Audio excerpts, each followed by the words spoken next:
하나님의 말씀 사도행전 11장 19절로 30절 말씀입니다. 함께 봉독하겠습니다.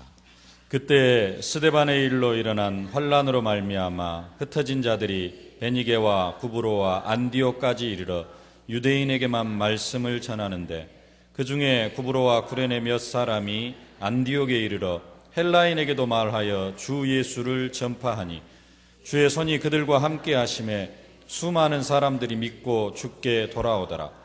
예루살렘 교회가 이 사람들의 소문을 듣고 바나바를 안디옥까지 보내니 그가 이르러 하나님의 은혜를 보고 기뻐하여 모든 사람에게 굳건한 마음으로 주와 함께 머물러 있으라 권하니 바나바는 착한 사람이요 성령과 믿음이 충만한 사람이라. 이에 큰 무리가 주께 더하여지더라.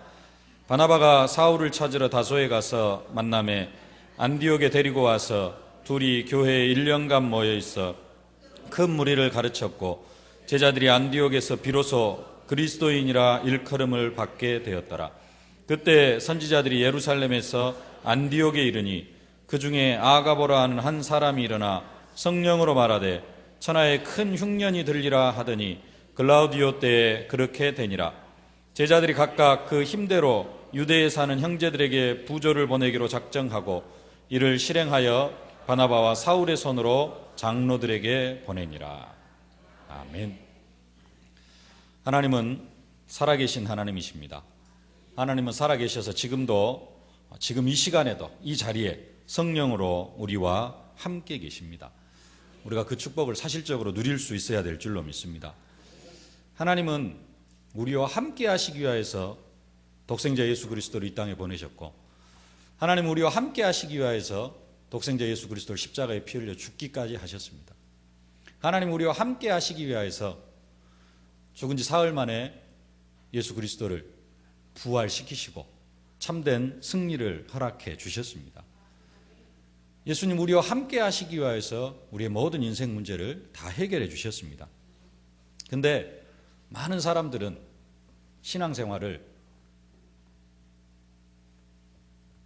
모든 문제 해결받기 위해서 임마누엘을 누리려고 합니다. 문제 해결받는 게 먼저냐, 임마누엘을 누리는 게 먼저냐. 축복을 생각할 때 하나님이 나와 함께 하시고 예수님이 나와 동행하는 게 더 큰 축복이냐, 내 앞에 있는 문제 해결받는 게 더 큰 축복이냐. 임마누엘을 누리는 것이 더 큰 축복인데 피부에 와 닿는 것은 임마누엘보다는 내 문제 해결받는 게 더 큰 축복으로 느껴질 때가 더 많습니다. 그래서 신앙생활의 어떤 순서가 바뀝니다. 하나님과 함께하는, 예수님과 동행하는 그 축복보다도 일단 문제 해결받고, 그래서 문제가 없고 좀 평안하면은 임마누엘이 잘 누려지질 않습니다. 예수님이 계신 것 같기도 하고 안 계신 것 같기도 하고, 이 자리에 지금 하나님 우리와 성령으로 함께 계신다, 이 사실이 안 믿어지는 사람은 아마 한 분도 안 계실 겁니다. 함께 계시는 것이 믿어지긴 한데 그것이 사실적으로 잘 체험이 안 되어집니다. 문제 가운데 빠지면은 예수님을 붙잡습니다. 예수 이름도 부르고 간급한 마음으로 예수 이름도 부르고 기도도 합니다. 그래가지고 어떻게 해서든지 임마누엘 속으로 들어가려고 합니다. 근데 아무런 문제가 없고요, 그냥 평안해지면은 예수님이 함께 계신다는 사실이 믿어지긴 하는데 그게 사실적으로 누려지지도 않고 체험되어지지도 않고. 왜? 말씀 성취 기도 응답과는 조금 거리가 머니까. 그게 우리의 현실입니다. 이 시간에도 하나님이 우리와 성령으로 함께 하시는데 이 사실을 사실적으로 시간 체험하시는 분이 있는가 하면은 그것을 전혀 체험하지 못하시는 그러한 분들도 계시다는 사실입니다. 처음에 예수님을 영접했을 때 내가 하나님의 자녀인 것이 확실하게 믿어지고 감사했습니다. 그래서 정말로 기도도 응답되어지고 말씀이 성취가 되어지고 현장에서 많은 사람에게 예수가 살아계심도 증거하는 그러한 축복을 사실적으로 체험했습니다. 그런데 시간이 가면 갈수록 그러한 부분들이 조금씩 약해지고요, 그런 부분들이 조금씩 떨어져 갑니다. 세월호 사건이 일어난 지 한 5개월, 6개월 되어 갑니까? 처음에는 뉴스에서 막 이렇게 한 사람 이렇게 구조는 아니지만은 그래도 시신이 발견되어지고 그런 그 소식들이 뉴스를 통해서 들려지면 정말로 그 안타깝고 슬프고 그런 부분들이 있었습니다. 근데 지금 어쩌습니까? 전혀 그런 부분들이 나에게 느껴지지를 않아요. 옛날 기사를 보고 그러더라도 그 느낌이 오느냐? 그렇지가 않습니다. 신앙생활도 그런 것 같아요. 시간이 흘러가다가 보면은 그 첫사랑 어디로 싹 사라져버리고 그때 내가 처음 구원받았을 때 그리고 막 응답받았을 때 그 느꼈던 감격들이라든가 이런 부분들은 사실적으로 다 사라져버리고 그냥 덤덤하게 신앙생활을 해 나아가는 것이 많다라는 것입니다. 하나님이 정말로 지금도 살아계시는데 나는 어떻게 인도받고 있는가? 하나님이 나를 어떻게 인도하고 계시는가? 하나님이 정말로 살아계시는데 하늘과 땅의 모든 권세를 가지시고 예수님 우리와 성령으로 함께 계시는데 그 능력을 나는 어떻게 체험할 것인가? 오늘 그 능력을 체험해야 되고 오늘 그 능력 속으로 들어가야 됩니다. 그게 신앙생활입니다. 많은 사람들은 이 어떤 하나님의 능력을 사실적으로 체험하기 위해서 신비적인 그러한 단계로 들어가 보기도 합니다. 신비 속으로 들어가다가 보니까 하나님을 만나는 것 같기도 하고요. 근데 시간이 지나면 지날수록 또 이게 하나님의 뜻이 아닌 것 같기도 하고 혼란에 빠지기도 합니다. 그러다가 결국은 실패하고 분명히 하나님 살아계시는 것 같은데 그게 또 아닌 것 같기도 하고 이런 경우가 많습니다. 초대교회는 하나님 살아계심을 사실적으로 체험하고 하나님의 인도를 잘 받는 그런 교회였습니다. 우리는 그러면 어떻게 하나님의 능력을 먼저 체험할 수 있는가? 오늘 메시지 제목이 하나님의 능력을 먼저 체험하자라는 제목인데요. 내가 어떻게 하면 하나님의 능력을 사실적으로 체험할 수 있는가? 토마스 아퀴나스는 이렇게 말했습니다. 우리가 지식이 올라가면 하나님을 만날 수 있다. 지식이 많아지면 성경을 많이 알고 뭔가 지식이 많아지면 하나님을 만날 수 있다. 잘못된 생각입니다. 지식이 아무리 많아져도 하나님을 만날 수가 없습니다. 그래서 반대 의견을 주장하는 사람들이 생겨났습니다. 계속해서 지식이 많아지는 게 아니라 계속해서 기도하고 영적인 깊은 단계 속으로 들어가면 하나님을 만날 수 있다. 그렇게 해서 나온 사람들이 신비주의자들입니다. 근데 그것도 아닙니다. 바리새인들은 율법을 완전히 지키고 그러면서 내가 죄를 완전히 짓지 아니하면 하나님을 만날 수 있다. 바리새인들, 율법주의자들이 나왔습니다. 근데 그것도 잘 되지가 않습니다. 율법을 다 지킬 수 없기 때문에 그렇습니다. 복음주의자들은 예수를 잘 믿으면 하나님을 만날 수 있다. 이런 여러 가지 주장들이 나오기를 했습니다. 우리는 어떻습니까? 진짜로 우리가 신앙생활을 하고 예수를 믿는다고 하면 시간 우리가 하나님의 능력을 체험을 해야 됩니다. 하나님 살아계신 역사를 사실적으로 체험을 해야 됩니다. 그리고 그 능력들이 우리의 삶 속에서 그냥 단순하게 믿어지는 그런 정도가 아니라 삶 속에서 사실적으로 누림이 되어져야 되는데 어떻게 하면 되느냐? 오늘 본문을 통하여서 중요한 해답을 얻으실 수 있기를 바랍니다. 오늘 안디옥 교회에 그 해답이 나와 있습니다. 오늘 19절 말씀 함께 봉독하겠습니다. 그때 스데반의 일로 일어난 환란으로 말미암아 흩어진 자들이 베니게와 구브로와 안디옥까지 이르러 유대인에게만 말씀을 전하는데 스데반의 일로 일어난 환란으로 말미암아 흩어진 사람들, 예루살렘에 환란이 일어나니까 사도 바울이 회심하기 전에 사울이라는 청년을 통하여서 많은 예수 믿는 사람들이 옥에 갇히게 되어지고 또 스데반 집사님이 순교하는 그런 일이 일어났습니다. 그것으로 인하여서 많은 예수 믿는 사람들이 이제는 전 해외 각 지역으로 막 흩어지기를 시작을 합니다. 예루살렘뿐만 아니라 사마리아 지역으로 그리고 해외 지역으로 이렇게 흩어지기를 시작을 합니다. 그 흩어진 사람들이 베니게와 구브로에 이르러 안디옥까지 이르러 가지고 유대인에게만 하나님의 말씀을 전합니다. 많은 사람들이 이렇게 신앙생활을 하기 때문에 하나님의 능력을 체험하지를 못합니다. 이렇게 신앙생활을 하니까 유대인에게만 말씀을 전하다가 보니까 하나님 살아계시는 것 같은데 하나님 살아계신 그 사실적인 능력을 현장 속에서 체험하지를 못하는 것입니다. 흩어진 사람들, 스데반의 환란으로 인하여서 흩어진 사람들이 베니게와 구브로 안디옥까지 유대인에게만 말씀을 전하는데 사실 이것도 어떻게 보면 엄청난 일입니다. 예수 믿는 것 때문에 지금 집 떠나고 고향을 떠났습니다. 가족도 떠났습니다. 뿔뿔이 흩어졌습니다. 타향에 가서 밥 먹고 살기도 힘들 텐데,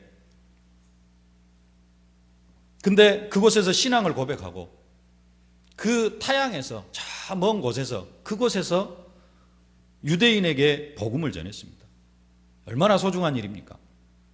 그런데 하나님의 계획은 거기에 있지 않습니다. 안디옥에서는 유대인에게만 복음을 전하는 것이 하나님의 계획이 아니었습니다.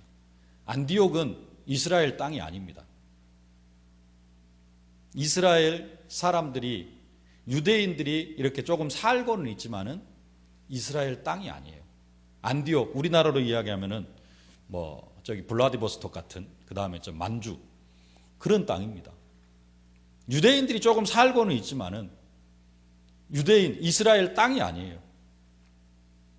안디옥이라는 지역,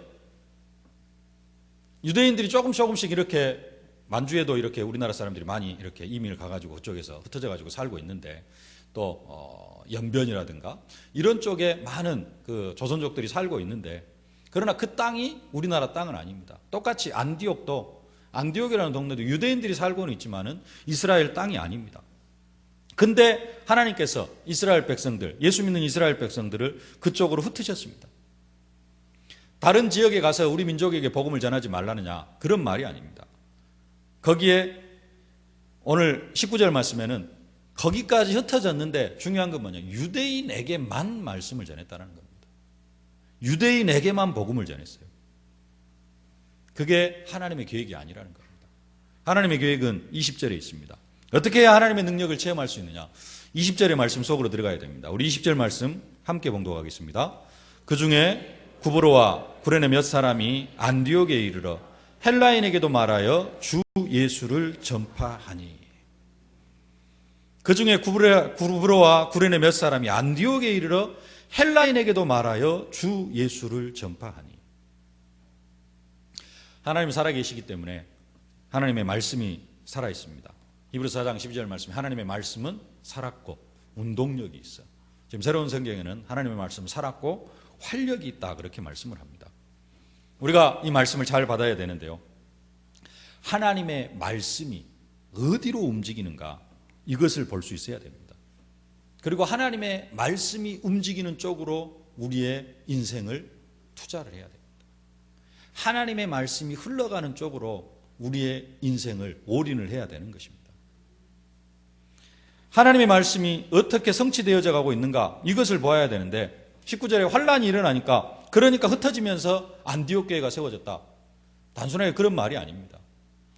환란이 생겨가지고, 예루살렘에서 환란이 생기니까 많은 사람들이 이렇게 흩어지고, 그 흩어져가지고 어쩌다 보니까 안디옥까지 흩어졌고, 그러다가 보니까 안디옥 교회가 세워졌다, 이런 식으로 봐가지고는 절대로 하나님의 능력을 체험할 수가 없습니다. 오늘 20절 말씀은 사도행전 1장 8절에 중요한 언약 성취의 말씀입니다. 오직 성령이 너에게 임하시면 너희가 권능을 받고 예루살렘과 온 유대와 사마리아와 땅끝까지 이르러 내 증인이 되리라. 지금까지 하나님의 말씀이 어디로 성취가 되어졌느냐, 예루살렘과 온 유대와 사마리아. 사마리아까지도 이스라엘 땅입니다. 유대인들이 살고 있는 땅입니다. 자기 민족이랑 엄청나게 배척을 하지만은 그래도 한 민족입니다. 근데 이 복음이 어디까지 흩어졌느냐, 복음 가진 사람들이 안디옥까지 흩어졌습니다. 그 안디옥이라는 지역에 유대인들이 조금 살고는 있지만은 그 안디옥이라는 도시는 유대인의 도시가 아닙니다. 이방인의 도시입니다. 그곳에 하나님의 계획을 볼 수 있어야 된다는 것이죠. 땅끝, 말씀이 성취되어지는 그 현장입니다. 말씀이 이루어지는 곳입니다. 그러면은 안디옥까지 흩어진 사람들이 봐야 될 곳은 뭐냐? 헬라인, 다른 땅끝에 속한 이방인들에게로 하나님의 말씀이 들어가야 된다는 겁니다. 그래야지 하나님의 능력을 사실적으로 체험할 수 있는 것입니다. 그 중에 구브로와 구레네 몇 사람이 안디옥에 이르러 헬라인에게도 말하여 주 예수를 전파하니. 우리는 그냥 읽을 수 있지만 사실 이 말씀은 오늘 사도행전 19장에 아주 중요한 말씀입니다. 왜 그러느냐? 사도행전 1장 8절이 성취되어지는 그 현장이기 때문에 그렇습니다. 하나님의 말씀이 응답되어지는 그 현장이기 때문에 그렇습니다. 그 현장 속에는 하나님의 능력이 나타날 수밖에 없기 때문에 그렇습니다. 안디옥에 이르러 유대인에게만 말씀을 전하는 사람들, 왜 내가 예루살렘에 있는데 핍박을 받아가지고 이곳까지 쫓겨올 수밖에 없는가? 그 이유를 모르는 사람들입니다. 하나님께서 하나님의 백성에게 핍박을 주신다, 허락하신다. 하나님이 하나님의 백성에게 핍박을 허락하시는데요, 하나님이 그냥 아무 뜻도 없이, 여러분 괜히 심심하니까 여러분들에게 핍박을 허락하시겠습니까? 여러분들에게 문제와 사건이 생기는데 아무 의미도 없이 하나님께서 여러분들에게 문제를 허락하시겠습니까? 여러분 자녀한테 심심하니까 네 고생 좀 한번 해봐라 해가지고 자녀를 엄청 고생을 시키겠습니까? 내 아들이나 내 딸이 뭔가 좀 훈련이 필요하다고 하면은 그런 목적을 가지고 조금 어렵더라도 힘겹더라도, 예를 들어서 용돈을 좀 줄인다든가, 너무 헤프게 쓰면은 뭔가 목적을 가지고 아이가 조금 힘들더라도 용돈을 줄이기도 하고, 시간 규모가 잘 안 되어지면은 아이가 힘들더라도 좀 이렇게 시간 규모를 갖출 수 있도록 월급 매기도 하고 그렇습니다. 이유가 있어요. 근데 자식들은 그런 것들을 잘 모르고 왜 엄마가 이런가? 그럴 수도 있습니다. 근데 진짜 부모의 마음을 아는 자식은 어쩝니까? 엄마가 나를 이렇게 하려고 이렇게 지금 뭔가를 하고 있구나. 하나님도 마찬가지입니다. 하나님이 아무 의미 없이 하나님 백성들에게 환난을 허락하시고 핍박을 허락하시고 문제를 허락하시느냐? 그게 아닙니다. 분명한 하나님의 계획이 있습니다. 왜 이스라엘 백성들, 왜 초대교회 그 예수 믿는 사람들, 그렇게 신앙생활 잘하는 사람들을 안디옥까지 흩어버리시느냐? 하나님의 엄청난 계획이 있는 것입니다. 근데 유대인에게만 복음을 전하는 사람들은 그 계획을 깨닫지 못한 사람들이에요. 유대인에게만 복음을 전하는 것은 하나님의 계획이 아닙니다. 지금 현장에서 우리 교회도 많은 전도 운동들이 일어나고 있습니다. 많은 분들이 현장에서 전도하고 계십니다. 근데 다 그런 것은 아닙니다만은 현장에서 전도만 하고 영접만 시키시는 분들은 몇몇 사람들은 19절에 속하신 분들입니다. 현장에서 영접운동 많이 일으키고요, 현장에서 전도운동, 영접운동 막 해가지고 생명 살리고 하는 부분들이 많이 이렇게 지속되어지고 있습니다. 지금도 막 매주 캠프가 되어지고 있는데, 기관별로 캠프가 되어지고 있는데, 영접만 시키면은 19절에 머물러 있을 수가 있다는 겁니다. 아직 조금 관계가 먼 분들도 계시겠습니다만은 1차 합숙도 안 받으신 그런 분들은 현장에서 영접시키고 하는 부분도 중요합니다. 근데 1차 합숙을 다녀오시고 또 팀 합숙까지 다녀오신 그런 분들이 현장에서 영접운동만 시키고 있으면은 그런 사람들은 19절에 속해 있는 그런 분들입니다. 이해가 되어지십니까? 베니에 교회와 구브로에 이르러 안디옥까지 이르러 유대인에게만 하나님의 말씀을 전하는데, 뭔가 조금 훈련이 되어지고 하면은 다른 것을 생각하는 게 아니라, 영접만 생각하는 게 아니라 현장에서 다락방을 생각할 수 있어야 됩니다. 말씀 운동을 생각할 수 있어야 됩니다. 생명 운동을 생각을 할 수 있어야 됩니다. 그게 20절 속으로 들어가는 분들입니다. 그런 분들이 사실적인 하나님의 능력을 체험할 수 있게 되어지는 것입니다. 나는 다락방을 하려고 하는데도, 현장에서 말씀 운동을 하려고 하는데도 문이 안 열리는데요, 문이 열려도 사실적으로 시작할 준비가 안 되어진 분들이 많이 있어서 그렇습니다. 시작은 하더라도 지속할 준비가 안 되어져 있는 분들, 그런 준비를 또 좀 해 나가셔야 됩니다. 다락방 문이 열려도 그 한 사람만 보고 끝까지 또 1년이고 2년이고 그렇게 따라 붙을 사람에게는 또 문이 잘 안 열리기도 합니다. 그리고 하나님의 능력을 체험하지 못할 수도 있습니다. 뭘 생각할 수 있어야 되냐? 어떻게 이 주위에 있는 사람들에게 또 복음을 전할 것인가? 확산할 그런 계획들이, 그러한 전략들이 좀 갖춰져 있어야지만이 문이 사실적으로 열려집니다. 유대인에게만 복음을 전하는 것이 아니라 헬라인에게도 복음을 전해야 하는 것이 하나님의 계획인 것처럼, 하나님의 계획이고 하나님의 시간표인 것처럼, 우리가 정말로 이제 조금 훈련 속으로 인도받고 하시는 분들은 현장에서 영접만 시키려고 하는 것이 아니라 현장에서 생명운동, 진짜 말씀운동을 시작하는 것이 하나님의 시간표고 하나님의 계획인 줄로 믿습니다. 이 응답 속으로 들어가실 수 있기를 주님의 이름으로 축복합니다. 하나님의 말씀이 선포가 되어지면 바로 움직이기 시작을 합니다. 하나님의 말씀이 선포가 되어지면 우리가 따라가면 말씀과 함께 그 능력과 권능을 체험할 수 있는데요. 우리가 따라가지 않아도 하나님의 말씀은 현장에서 성취가 되어집니다. 임금이 어명을 내리면 그것이 바로 움직이기 시작을 하고 시행이 되어집니다. 대통령이 뭔가 하나 선포를 하게 되어지면 그게 법이 되어집니다. 그리고 시행이 되어집니다. 지난주에 좀 긴데요. 이동통신 단말장치 유통구조 개선에 관한 법률 이라고 이런 일명 신문에는 단통법 이렇게 나오는데요. 그 단통법이 지난 5월 28일 날 이렇게 제정이 되어 가지고 지난주 화요일 날 9월 30일 날 국회에서 이렇게 통과가 됐습니다. 국회에서 통과가 됐는데 9월 30일 날 통과가 됐는데 10월 1일자로 이게 이제 시행령이 떨어진 거예요. 그래서 전국에서는 10월 1일부터 이 단통법을 지켜야 됩니다.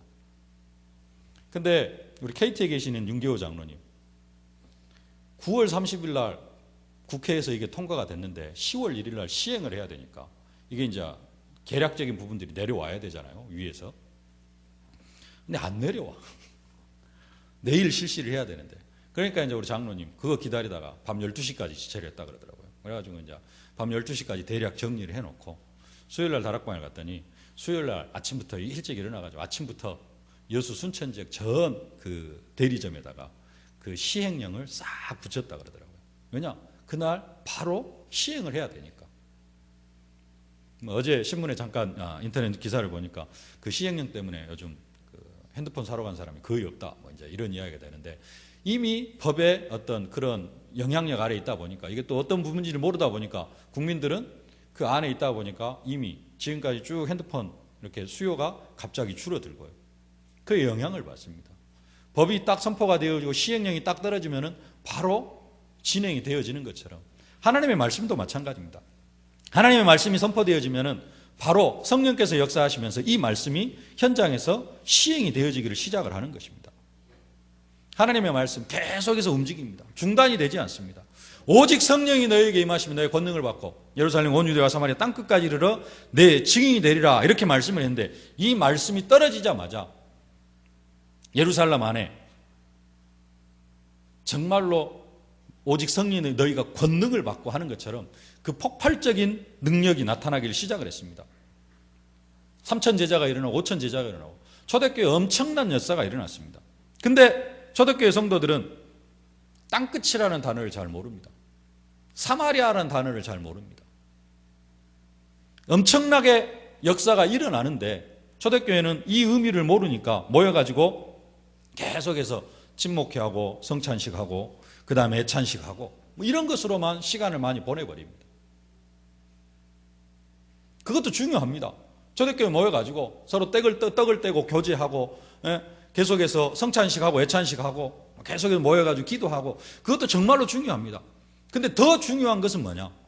모이고 나면은 그래서 정말로 예루살렘에 복음화가 진행이 되어지고 유대 땅까지 복음이 확산이 되어지면은 이제 눈을 돌려야 될 곳이 어디냐? 사마리아와 땅끝입니다. 사마리아와 이방인들에게로 하나님의 말씀이 선포가 되어지고 나가져야 됩니다. 근데 이것을 전혀 행하지를 못합니다. 그러니까 하나님께서 일부러 흩으시는 겁니다. 하나님께서 폭발적인 역사로 초대교회 예루살렘과 온 유대 땅에 엄청난 3천 제자, 5천 제자가 일어났던 것처럼 그 하나님은 그 역사를 계속해서 진행시켜 나가셔야 하기 때문에 폭발적인 역사로 흩으셔버려요. 사도행전에 보면은 저 앞에 보면은 스데반의 그 환란으로 인해서 유대 땅 예루살렘에는 사도 외에는 아무도 남지 않았다 그럽니다. 사도 외에는 3천 제자, 5천 제자 5천 제자까지만 일어났겠습니까? 더 많은 제자들 수만 명이 일어났는데요. 그 수만 명의 제자들이 12사도 외에는 싹 흩어져 버렸습니다. 하나님께서 그들을 그렇게 흩으시는 것입니다. 말씀은 지금도 계속해서 성취되고 있습니다. 우리가 믿고 안 믿고 간에 하나님의 말씀은 계속해서 살아 역사합니다. 중요한 것은 우리의 삶이 그 말씀 속으로 들어갈 때 그때부터 하나님의 능력이 나타나게 되어진다는 사실입니다. 그 이전 것은 그 이전에도 응답받을 수 있습니다.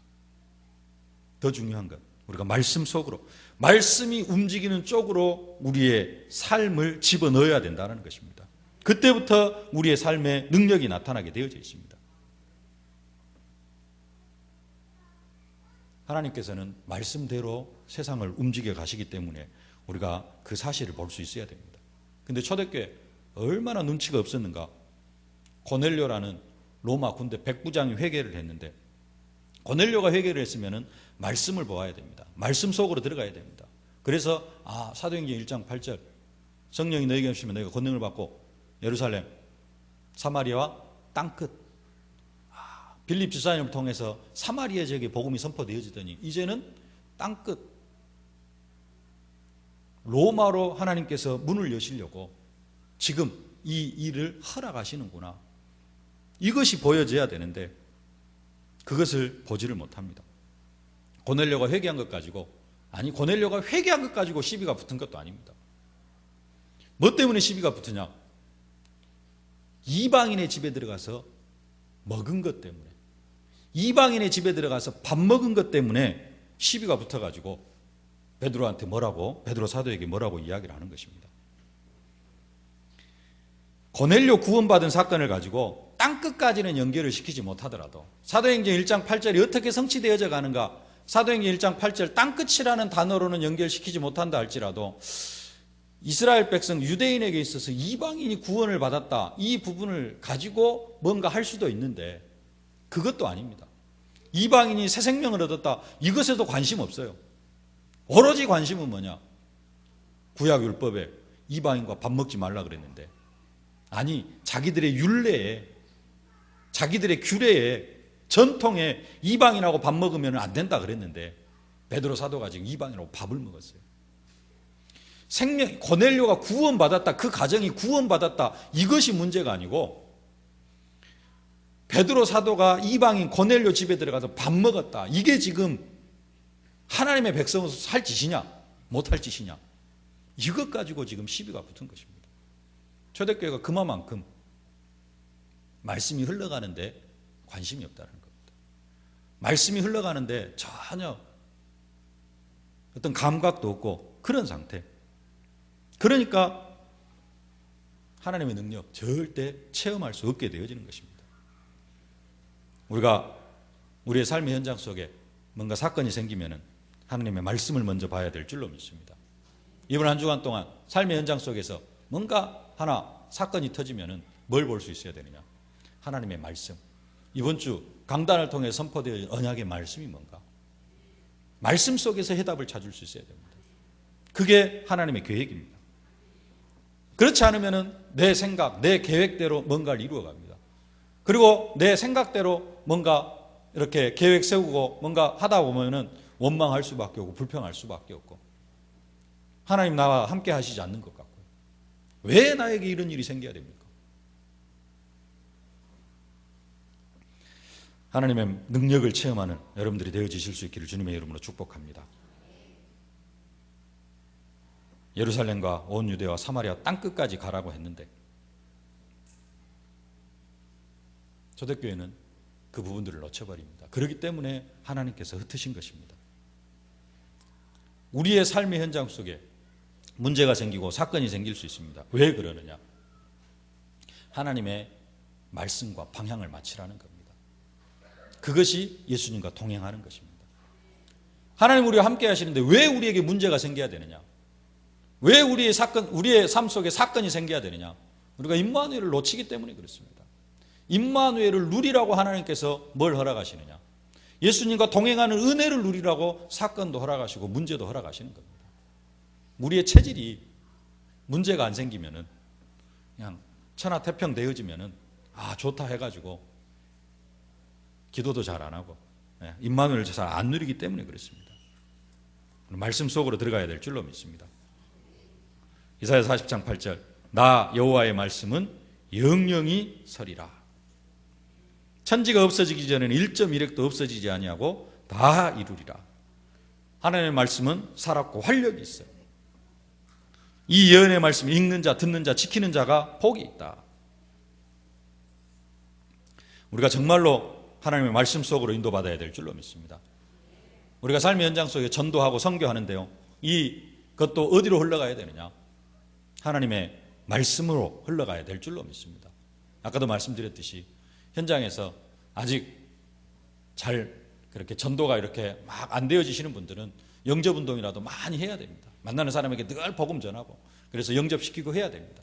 근데 그것이 조금 자연스럽게 되어지고 하시는 분들은 계속해서 거기만 매여 있으면 안 됩니다. 이제는 어디로 흘러가야 됩니까?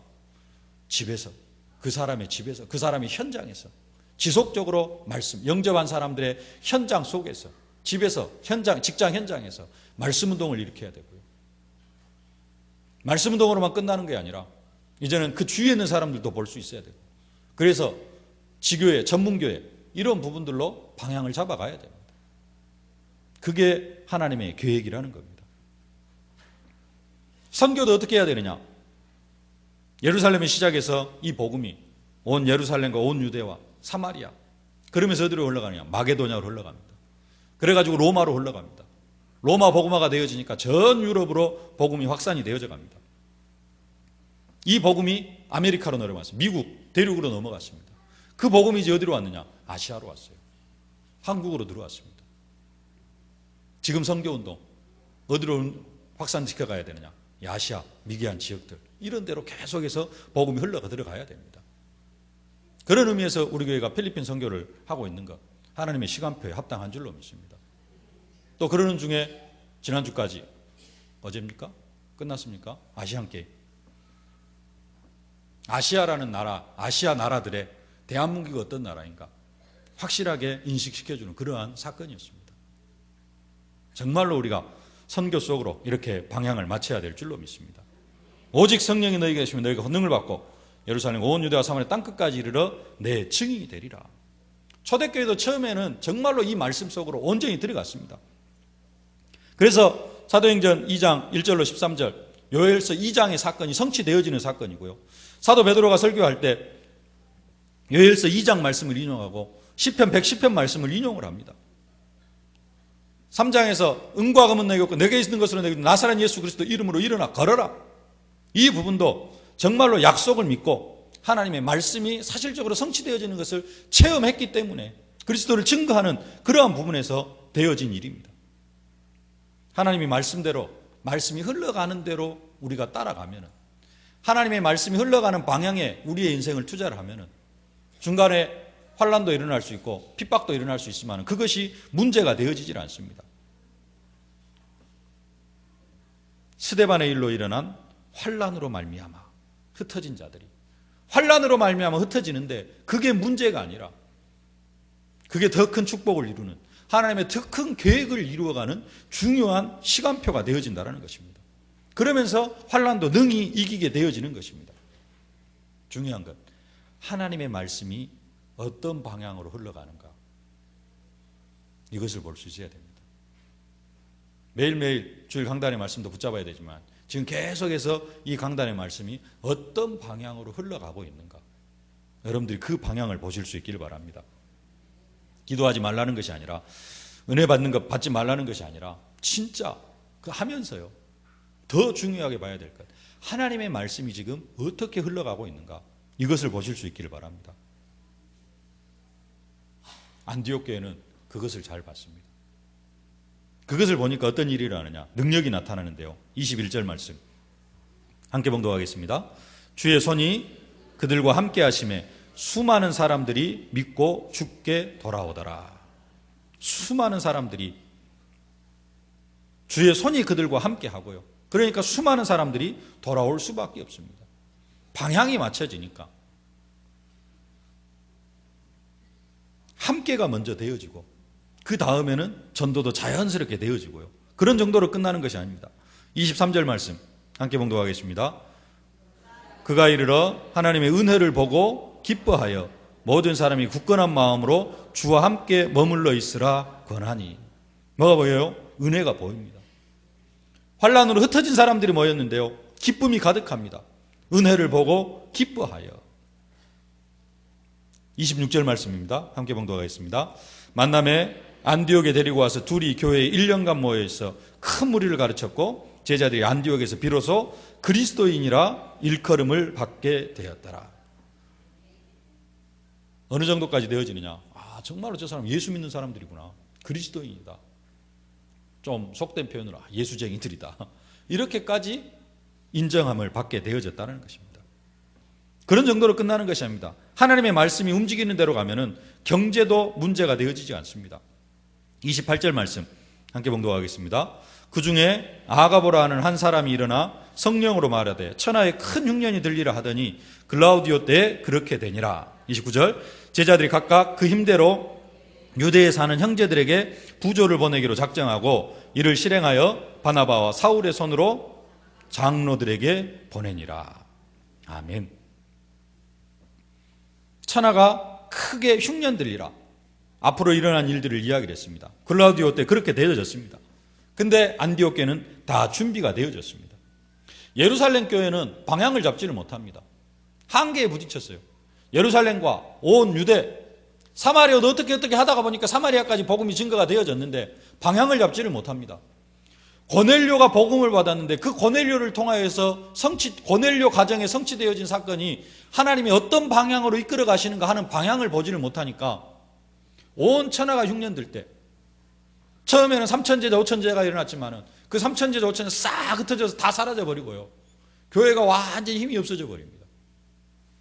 그래가지고 안디옥 교회, 이제 막 세워진 교회를 통하여서 부조, 헌금을 공급받아야 돼, 도움의 손길을 받아야 될 그럴 정도가 되어져 버립니다. 근데 하나님의 말씀이 흘러가는 방향에 있는 그 안디옥 교회, 천하가 흉년 들었는데도 응답받습니다. 요셉이 천하가 흉년 들 때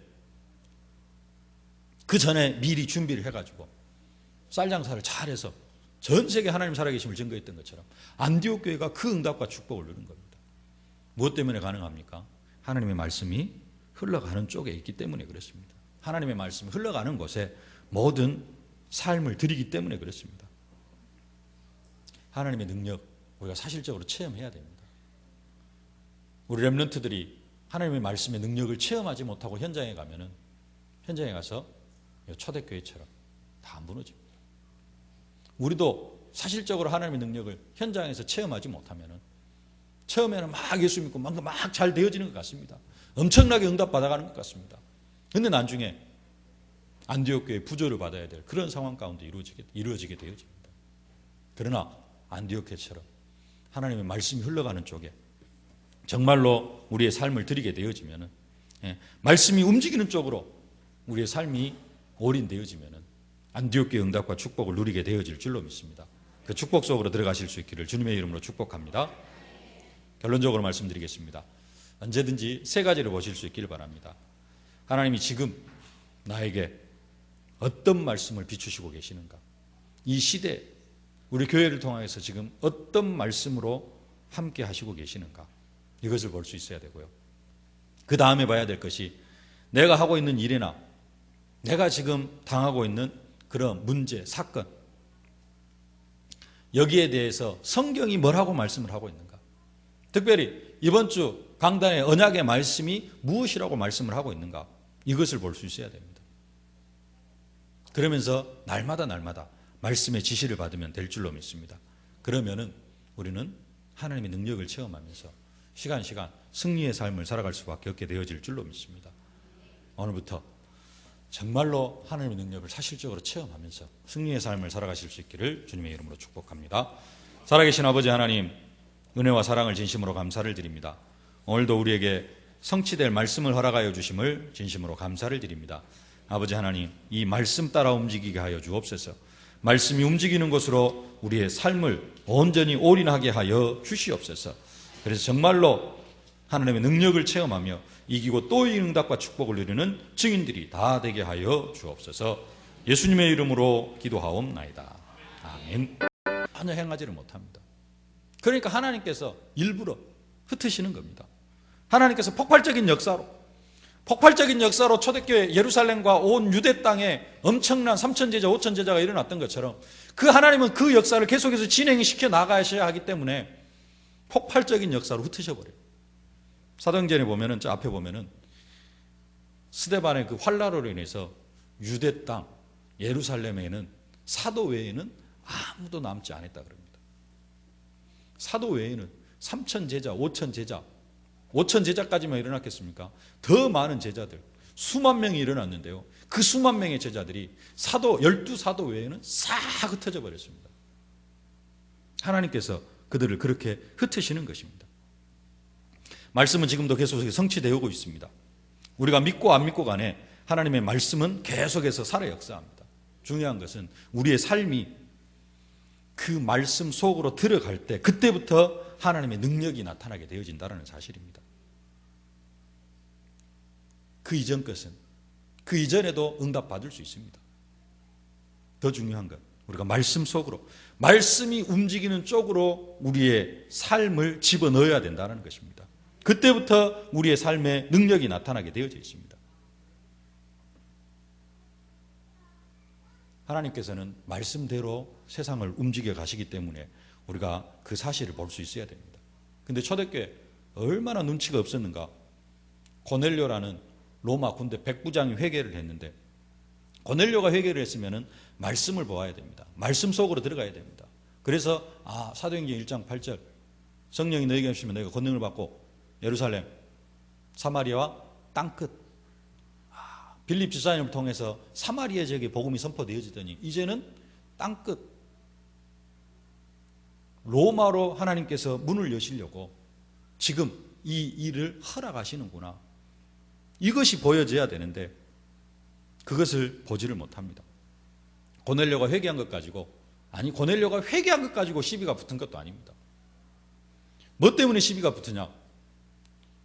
이방인의 집에 들어가서 먹은 것 때문에, 이방인의 집에 들어가서 밥 먹은 것 때문에 시비가 붙어가지고 베드로한테 베드로 사도에게 뭐라고 이야기를 하는 것입니다. 고넬료 구원받은 사건을 가지고 땅끝까지는 연결을 시키지 못하더라도 사도행전 1장 8절이 어떻게 성취되어져 가는가, 사도행전 1장 8절 땅끝이라는 단어로는 연결시키지 못한다 할지라도 이스라엘 백성 유대인에게 있어서 이방인이 구원을 받았다, 이 부분을 가지고 뭔가 할 수도 있는데 그것도 아닙니다. 이방인이 새 생명을 얻었다, 이것에도 관심 없어요. 오로지 관심은 뭐냐? 구약율법에 이방인과 밥 먹지 말라 그랬는데, 자기들의 율례에, 자기들의 규례에, 전통에 이방인하고 밥 먹으면 안 된다 그랬는데 베드로 사도가 지금 이방인하고 밥을 먹었어요.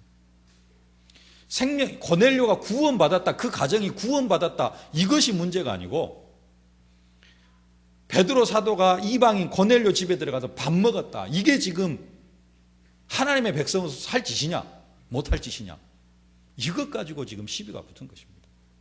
초대교회가 그만큼 말씀이 흘러가는데 관심이 없다는 겁니다. 말씀이 흘러가는데 전혀 어떤 감각도 없고 그런 상태. 그러니까 하나님의 능력 절대 체험할 수 없게 되어지는 것입니다. 우리가 우리의 삶의 현장 속에 뭔가 사건이 생기면은 하나님의 말씀을 먼저 봐야 될 줄로 믿습니다. 이번 한 주간 동안 삶의 현장 속에서 뭔가 하나 사건이 터지면은 뭘 볼 수 있어야 되느냐? 하나님의 말씀. 이번 주 강단을 통해 선포되어진 언약의 말씀이 뭔가? 말씀 속에서 해답을 찾을 수 있어야 됩니다. 그게 하나님의 계획입니다. 그렇지 않으면은 내 생각, 내 계획대로 뭔가를 이루어갑니다. 그리고 내 생각대로 뭔가 이렇게 계획 세우고 뭔가 하다 보면은 원망할 수밖에 없고 불평할 수밖에 없고 하나님 나와 함께 하시지 않는 것 같고, 왜 나에게 이런 일이 생겨야 됩니까?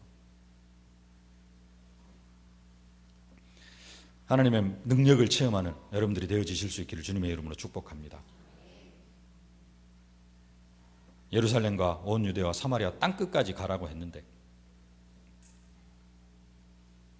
초대교회는 그 부분들을 놓쳐버립니다. 그렇기 때문에 하나님께서 흩으신 것입니다. 우리의 삶의 현장 속에 문제가 생기고 사건이 생길 수 있습니다. 왜 그러느냐? 하나님의 말씀과 방향을 맞추라는 겁니다. 그것이 예수님과 동행하는 것입니다. 하나님 우리와 함께 하시는데 왜 우리에게 문제가 생겨야 되느냐? 왜 우리의 삶 속에 사건이 생겨야 되느냐? 우리가 임마누엘을 놓치기 때문에 그렇습니다. 임마누엘을 누리라고 하나님께서 뭘 허락하시느냐? 예수님과 동행하는 은혜를 누리라고 사건도 허락하시고 문제도 허락하시는 겁니다. 우리의 체질이 문제가 안 생기면은 그냥 천하태평되어지면은 좋다 해가지고 기도도 잘 안 하고 임마누엘을 잘 안 누리기 때문에 그렇습니다. 말씀 속으로 들어가야 될 줄로 믿습니다. 이사야 40장 8절 나 여호와의 말씀은 영영이 서리라. 천지가 없어지기 전에는 1.1핵도 없어지지 아니하고 다 이루리라. 하나님의 말씀은 살았고 활력이 있어요. 이 예언의 말씀 읽는 자, 듣는 자, 지키는 자가 복이 있다. 우리가 정말로 하나님의 말씀 속으로 인도받아야 될 줄로 믿습니다. 우리가 삶의 현장 속에 전도하고 선교하는데요, 이것도 어디로 흘러가야 되느냐? 하나님의 말씀으로 흘러가야 될 줄로 믿습니다. 아까도 말씀드렸듯이 현장에서 아직 잘 그렇게 전도가 이렇게 막 안 되어지시는 분들은 영접운동이라도 많이 해야 됩니다. 만나는 사람에게 늘 복음 전하고 그래서 영접시키고 해야 됩니다. 근데 그것이 조금 자연스럽게 되어지고 하시는 분들은 계속해서 거기만 매여 있으면 안 됩니다. 이제는 어디로 흘러가야 됩니까? 집에서, 그 사람의 집에서, 그 사람의 현장에서 지속적으로 말씀, 영접한 사람들의 현장 속에서, 집에서, 현장, 직장 현장에서 말씀 운동을 일으켜야 되고요. 말씀 운동으로만 끝나는 게 아니라 이제는 그 주위에 있는 사람들도 볼 수 있어야 되고, 그래서 지교회, 전문교회 이런 부분들로 방향을 잡아가야 됩니다. 그게 하나님의 계획이라는 겁니다. 선교도 어떻게 해야 되느냐? 예루살렘의 시작에서 이 복음이 온 예루살렘과 온 유대와 사마리아, 그러면서 어디로 흘러가느냐? 마게도냐로 흘러갑니다. 그래가지고 로마로 흘러갑니다. 로마 복음화가 되어지니까 전 유럽으로 복음이 확산이 되어져 갑니다. 이 복음이 아메리카로 넘어갔습니다. 미국 대륙으로 넘어갔습니다. 그 복음이 이제 어디로 왔느냐? 아시아로 왔어요. 한국으로 들어왔습니다. 지금 선교운동 어디로 확산시켜 가야 되느냐? 아시아, 미개한 지역들 이런 데로 계속해서 복음이 흘러가 들어가야 됩니다. 그런 의미에서 우리 교회가 필리핀 선교를 하고 있는 것, 하나님의 시간표에 합당한 줄로 믿습니다. 또 그러는 중에 지난주까지 어제입니까? 끝났습니까? 아시안게임. 아시아라는 나라, 아시아 나라들의 대한민국이 어떤 나라인가 확실하게 인식시켜주는 그러한 사건이었습니다. 정말로 우리가 선교 속으로 이렇게 방향을 맞춰야 될 줄로 믿습니다. 오직 성령이 너희에게 계시면 너희가 권능을 받고 예루살렘 온 유대와 사마리아 땅끝까지 이르러 내 증인이 되리라. 초대교회도 처음에는 정말로 이 말씀 속으로 온전히 들어갔습니다. 그래서 사도행전 2장 1절로 13절 요엘서 2장의 사건이 성취되어지는 사건이고요. 사도 베드로가 설교할 때 요엘서 2장 말씀을 인용하고 시편 110편 말씀을 인용을 합니다. 3장에서 은과 금은 내게 없고 내게 있는 것으로 내게 나사렛 예수 그리스도 이름으로 일어나 걸어라. 이 부분도 정말로 약속을 믿고 하나님의 말씀이 사실적으로 성취되어지는 것을 체험했기 때문에 그리스도를 증거하는 그러한 부분에서 되어진 일입니다. 하나님의 말씀대로 말씀이 흘러가는 대로 우리가 따라가면, 하나님의 말씀이 흘러가는 방향에 우리의 인생을 투자를 하면 중간에 환난도 일어날 수 있고 핍박도 일어날 수 있지만 그것이 문제가 되어지질 않습니다. 스데반의 일로 일어난 환난으로 말미암아 흩어진 자들이 환난으로 말미암아 흩어지는데 그게 문제가 아니라 그게 더 큰 축복을 이루는 하나님의 더 큰 계획을 이루어가는 중요한 시간표가 되어진다는 것입니다. 그러면서 환난도 능히 이기게 되어지는 것입니다. 중요한 것, 하나님의 말씀이 어떤 방향으로 흘러가는가, 이것을 볼 수 있어야 됩니다. 매일매일 주일 강단의 말씀도 붙잡아야 되지만 지금 계속해서 이 강단의 말씀이 어떤 방향으로 흘러가고 있는가, 여러분들이 그 방향을 보실 수 있기를 바랍니다. 기도하지 말라는 것이 아니라, 은혜 받는 것 받지 말라는 것이 아니라 진짜 그 하면서요 더 중요하게 봐야 될 것, 하나님의 말씀이 지금 어떻게 흘러가고 있는가, 이것을 보실 수 있기를 바랍니다. 안디옥 교회는 그것을 잘 봤습니다. 그것을 보니까 어떤 일이 일어나느냐? 능력이 나타나는데요. 21절 말씀 함께 봉독하겠습니다. 주의 손이 그들과 함께 하심에 수많은 사람들이 믿고 주께 돌아오더라. 수많은 사람들이, 주의 손이 그들과 함께 하고요. 그러니까 수많은 사람들이 돌아올 수밖에 없습니다. 방향이 맞춰지니까 함께가 먼저 되어지고 그 다음에는 전도도 자연스럽게 되어지고요. 그런 정도로 끝나는 것이 아닙니다. 23절 말씀 함께 봉독하겠습니다. 그가 이르러 하나님의 은혜를 보고 기뻐하여 모든 사람이 굳건한 마음으로 주와 함께 머물러 있으라 권하니. 뭐가 보여요? 은혜가 보입니다. 환난으로 흩어진 사람들이 모였는데요, 기쁨이 가득합니다. 은혜를 보고 기뻐하여. 26절 말씀입니다. 함께 봉독하겠습니다. 만남에 안디옥에 데리고 와서 둘이 교회에 1년간 모여 있어 큰 무리를 가르쳤고 제자들이 안디옥에서 비로소 그리스도인이라 일컬음을 받게 되었더라. 어느 정도까지 되어지느냐? 아, 정말로 저 사람 예수 믿는 사람들이구나. 그리스도인이다. 좀 속된 표현으로 예수쟁이들이다. 이렇게까지 인정함을 받게 되어졌다는 것입니다. 그런 정도로 끝나는 것이 아닙니다. 하나님의 말씀이 움직이는 대로 가면은 경제도 문제가 되어지지 않습니다. 28절 말씀 함께 봉독하겠습니다. 그 중에 아가보라 하는 한 사람이 일어나 성령으로 말하되 천하에 큰 흉년이 들리라 하더니 글라우디오 때에 그렇게 되니라. 29절 제자들이 각각 그 힘대로 유대에 사는 형제들에게 부조를 보내기로 작정하고 이를 실행하여 바나바와 사울의 손으로 장로들에게 보내니라. 아멘. 천하가 크게 흉년 들리라. 앞으로 일어난 일들을 이야기를 했습니다. 글라우디오 때 그렇게 되어졌습니다. 근데 안디옥교는 다 준비가 되어졌습니다. 예루살렘 교회는 방향을 잡지를 못합니다. 한계에 부딪혔어요. 예루살렘과 온 유대, 사마리아도 어떻게 하다가 보니까 사마리아까지 복음이 증거가 되어졌는데 방향을 잡지를 못합니다. 고넬료가 복음을 받았는데 그 고넬료를 통하여서 고넬료 가정에 성취되어진 사건이 하나님이 어떤 방향으로 이끌어 가시는가 하는 방향을 보지를 못하니까 온 천하가 흉년들 때 처음에는 3천제자 5천제가 일어났지만은 그 3천제자 5천제가 싹 흩어져서 다 사라져 버리고요. 교회가 완전히 힘이 없어져 버립니다. 그래가지고 안디옥 교회, 이제 막 세워진 교회를 통하여서 부조, 헌금을 공급받아야 돼. 도움의 손길을 받아야 될 그럴 정도가 되어져 버립니다. 근데 하나님의 말씀이 흘러가는 방향에 있는 그 안디옥 교회, 천하가 흉년 들었는데도 응답받습니다. 요셉이 천하가 흉년 들 때 그 전에 미리 준비를 해가지고 쌀장사를 잘해서 전 세계 하나님 살아계심을 증거했던 것처럼 안디옥 교회가 그 응답과 축복을 누린 겁니다. 무엇 때문에 가능합니까? 하나님의 말씀이 흘러가는 쪽에 있기 때문에 그렇습니다. 하나님의 말씀이 흘러가는 곳에 모든 삶을 드리기 때문에 그렇습니다. 하나님의 능력 우리가 사실적으로 체험해야 됩니다. 우리 렘넌트들이 하나님의 말씀의 능력을 체험하지 못하고 현장에 가면은 현장에 가서 초대교회처럼 다 무너집니다. 우리도 사실적으로 하나님의 능력을 현장에서 체험하지 못하면은 처음에는 막 예수 믿고 막 잘 되어지는 것 같습니다. 엄청나게 응답 받아가는 것 같습니다. 그런데 나중에 안디옥 교회 부조를 받아야 될 그런 상황 가운데 이루어지게 되어집니다.